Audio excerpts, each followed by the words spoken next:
Inter ఏ branch అయినా AI career కోసం వివిఐఎస్ MBS డిగ్రీలో జాయిన్ అవ్వండి. కాల్ 8125021119. మన దేశం 80వ స్వాతంత్ర దినోత్సవ వేడుకలను అత్యంత వైభవంగా జరుపుకుంది. ముఖ్యంగా ఆంధ్రప్రదేశ్లో ఈసారి స్వాతంత్ర వేడుకలు ఓ ప్రత్యేకతను సంతరించుకున్నాయి. రాజధాని అమరావతిలోని రాయపూడి పరేడ్ మైదానంలో తొలిసారిగా నిర్వహించిన 80వ స్వాతంత్ర వేడుకలలో ఏపీ ముఖ్యమంత్రి నారా చంద్రబాబు నాయుడు ఘనంగా జాతీయ జెండాను ఎగరవేశారు.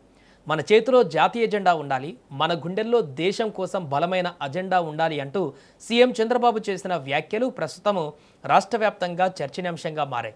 మరి ఈ వేడుకల విశేషాలేంటి, సీఎం చంద్రబాబు తన ప్రసంగంలో ప్రజలకు ఏం పిలుపునిచ్చారు, పూర్తి వివరాలు ఒకసారి చూసేటువంటి ప్రయత్నం చేద్దాం. ఆంధ్రప్రదేశ్ రాజధాని అమరావతిలోని రాయపూడి పరేడ్ మైదానము అశేష జనవాహిని మధ్య త్రివర్ణ పతాకపు వన్నెలతో కలకలలాడింది. రాజధాని ప్రాంతంలో తొలిసారిగా ఇంత భారీ స్థాయిలో స్వాతంత్ర వేడుకలు జరగడం విశేషం. సీడ్ యాక్సెస్ రోడ్డు మీదుగా స్వాతంత్ర వేడుకలు జరిగే వేదిక వద్దకు సీఎం చంద్రబాబు కాన్వాయ్ ప్రత్యేక బుల్లెట్ ఎస్కార్ట్తో చేరుకుంది. అక్కడ డీజీపీ హరీష్ కుమార్ గుప్తా, ఇతర ఉన్నతాధికారులు సీఎంకు ఘన స్వాగతం పలికారు.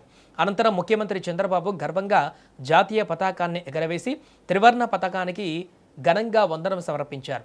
ఈ సందర్భంగా 80వ స్వాతంత్ర దినోత్సవం వేళ ఏపీ ప్రజలతో పాటు ప్రపంచవ్యాప్తంగా ఉన్న కోట్లాది మంది తెలుగు వారందరికీ సీఎం చంద్రబాబు హృదయపూర్వక శుభాకాంక్షలు తెలిపారు. ఈ వేదికగా మాట్లాడిన ముఖ్యమంత్రి చంద్రబాబు దేశం కోసం ప్రాణాలర్పించిన ఎందరో మహానీయుల త్యాగాలను స్మరించుకున్నారు. స్వాతంత్ర సమరంలో తెలుగు నేల కూడా తనదైన చెరగని ముద్ర వేసిందని, అల్లూరి సీతారామరాజు, టంగుటూరి ప్రకాశం పంతులు వంటి ఎందరో గొప్ప నాయకులు పోరాడిన గడ్డ ఇది అని కొనియాడారు.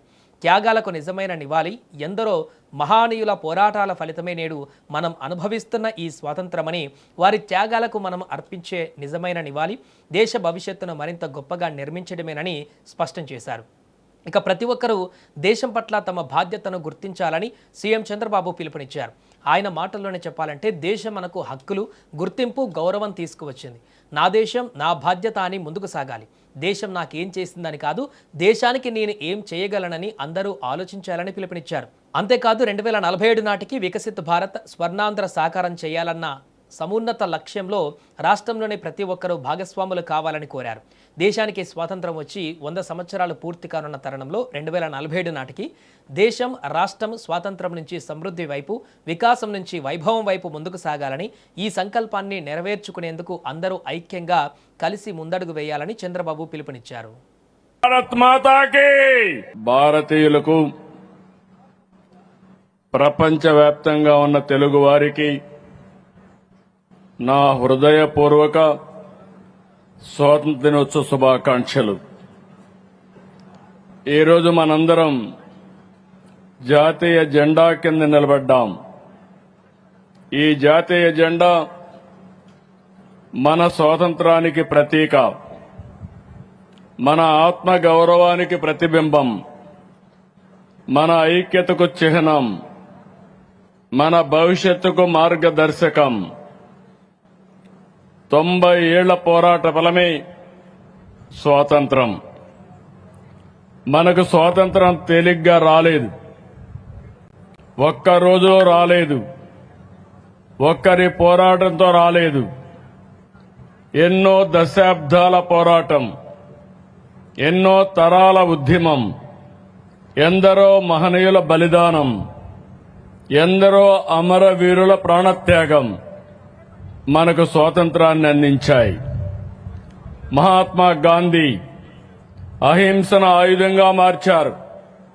సుభాష్ చంద్రబోస్ ధైర్యాన్ని, దేశభక్తికి ప్రతీక చేశారు. భగత్ సింగ్ తన ప్రాణాన్ని దేశం కోసం అర్పించి యువతలో విప్లవ స్ఫూర్తిని రగిలించారు. సర్దార్ వల్లభాయ్ పటేల్ దేశాన్ని ఐక్యం చేశారు. అంబేద్కర్ మనకు రాజ్యాంగాన్ని అందించారు. తెలుగు నేల కూడా స్వాతంత్ర సమరంలో తనదైన ముద్ర వేసింది. అల్లూరి సీతారామరాజు పోరాటం, పింగళి వెంకయ్య రూపొందించిన జాతీయ జెండా మన తెలుగు నేలకు గర్వకారణం. 80 ఏళ్ల కిందం మన పెద్దలు ఒక స్వప్నం చూశారు. అది స్వేచ్ఛా భారతదేశం. దానిని సాధించి మనకిచ్చారు. వాళ్ళ మన కోసరం పోరాడారు, త్యాగాలు చేశారు. ఇప్పుడు మన వంతు వచ్చింది.